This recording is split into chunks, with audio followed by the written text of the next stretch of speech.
እኔ ትንሽ ሶስተኛው ነው እንጂ ሌላውን የሰራሁት ይመስለኛል። እኔ ግማሹ ሳልሰራ ጥዬላቸው ነው የወጣሁት። ስላልተዘጋጃችሁ ነው እንጂ እኮ በጣም ቀላል ነበር። ሄሎ፣ ምን ፈተና? አዎ ነኝ።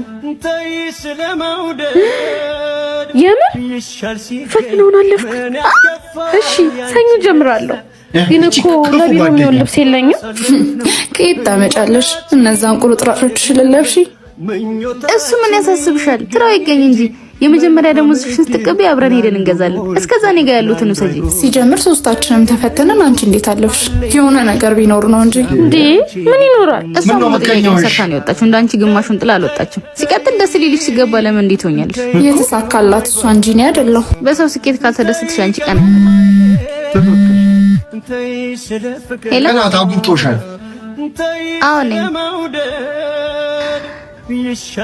እሷም አለፈች። እሺ ሰኞ መጀመር እችላለሁ። እንግዲህ እሷም ስራ አገኘች።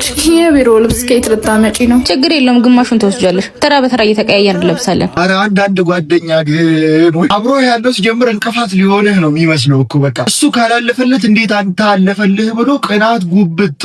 በሰው ደስታ ሲጀምር ካልተደሰታችሁ የእናንተ ራሱ ደስታ አይመጣም። እንዲህ አይነት መጥፎ እሳቤ ካለባችሁ ሄዳችሁ ጸሎት አድርጉ። የእውነት በጣም ይሄ ሰይጣናዊ ነገር ነው።